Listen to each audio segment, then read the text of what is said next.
Chevra, it's ELLLLUUUULLLL. Baruch Hashem. Baruch Hashem. It's crazy how time is flying. It's crazy that we're here. Hamelech Basadeh. Just a quick Torah before we get into it. Rav Shlomo Karbach and Rav Shlomo Katz says, Teshuvah, and if you see in the background, Teshuvah is not just an opportunity to fix the bad. We have to fix the good within ourselves, and that our best can improve. Mamash, all those things that are good, how can we take them to the next level? How can we take our loving for the Jewish people to the next level?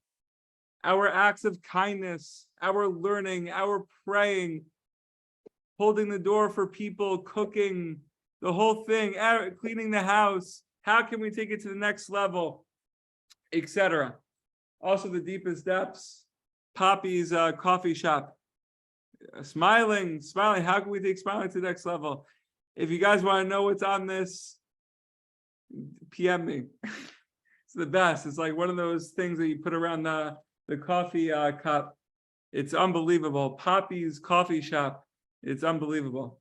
Anyways, feel Bashim Kol Yisrael, the covered Elul, the covered Shabbos, 5 days until Shabbos, 115?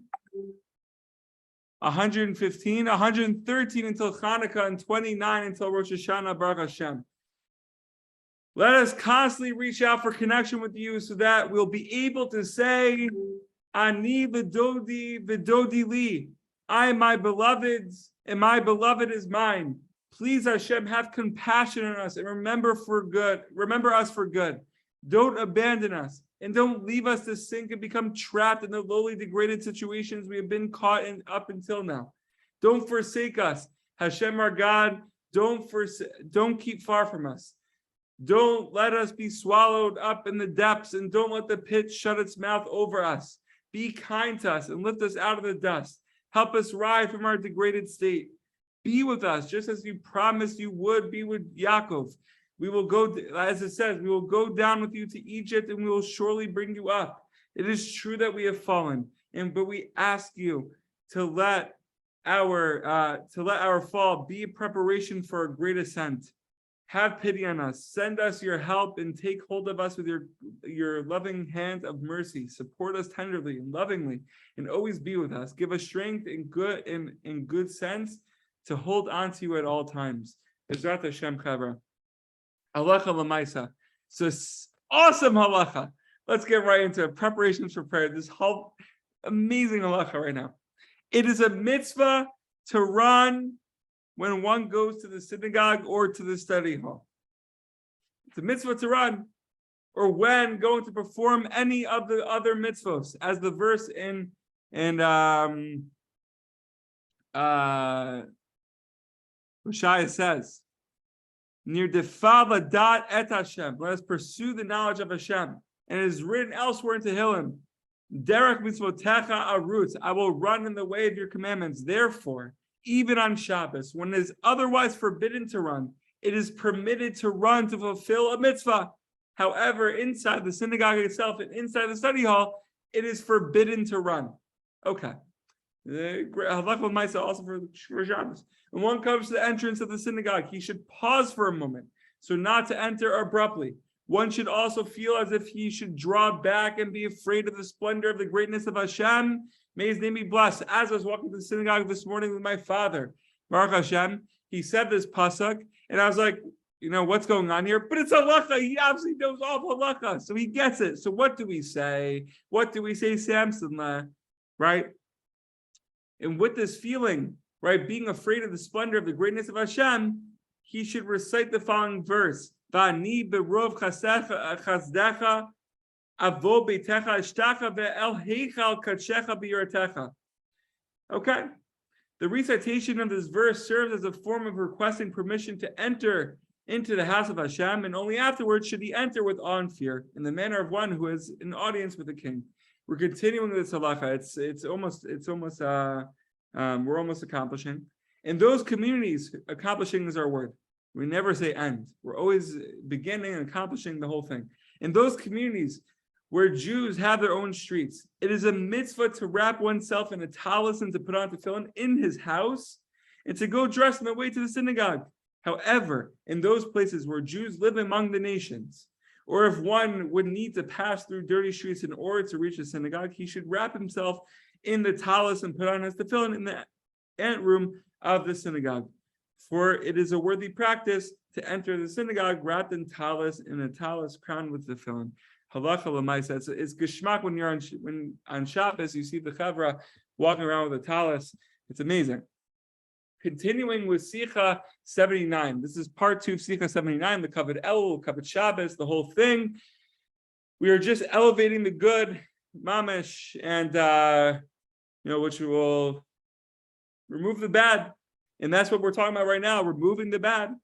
Purification requires this period of agitation and confusion, right? Going through that purification process, going in the boiling hot water in the pot, right? What happens? The heat of purification lifts up all the dirt, and they'll be able to recognize the dirt and be able to remove it. So this period of agitation, this process of purification causes confusion. In the beginning, a person is totally immersed in the material. He then begins to come close to Hashem. It would seem possible, and Chaver, this is good. We got to listen to the words here.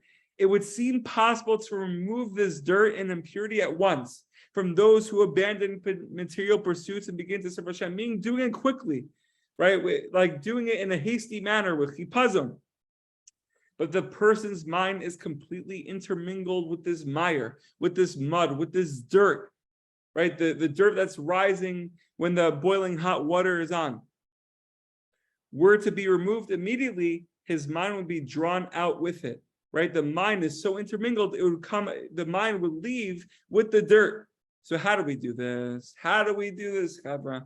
Therefore, one must be purified little by little in gradual stages. That's Rabbeinu's advice to us. Little by little, la'at la'at, in everything in life. In everything in life. It's unbelievable. It's just it's all ELLLLUUUUULL. It's all about ELLLLLUUUUULL. And the Alter Rebbe says, and how can we understand this a little bit better? And now that Moshe's on, we have to quote the Alter Rebbe. The Alter Rebbe says, he quotes a pasuk, the soul of a person is the lamp of God. So just as the flame of a candle always reaches upward, so the inner spirit or soul of a person rises upward. So Chavra, it's okay if we're not doing it in a quick manner. It's okay that we're not removing all the bad at once. Little by little, our candle, the flame is pointing upwards. We're just rising. And this is just reminding me, and then we'll open up to the Chavra.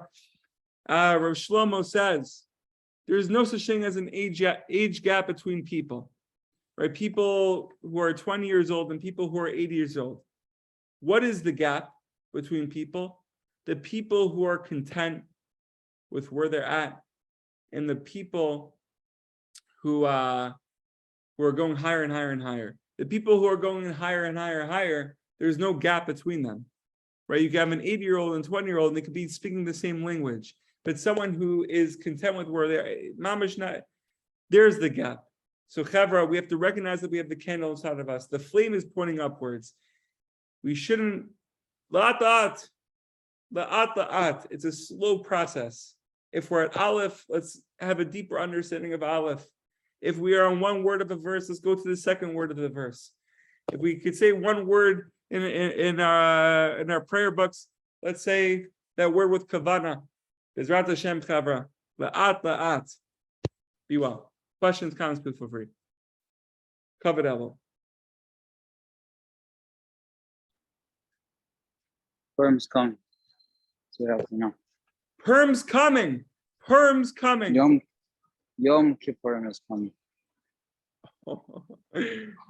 Yom Kippur is coming. Baruch Hashem. Samson, Lekavod Muncie, Lekavod you, and Lekavod Lishim Kol Yisrael, Bishim Kol Yisrael, and be well. Lekavod Elul.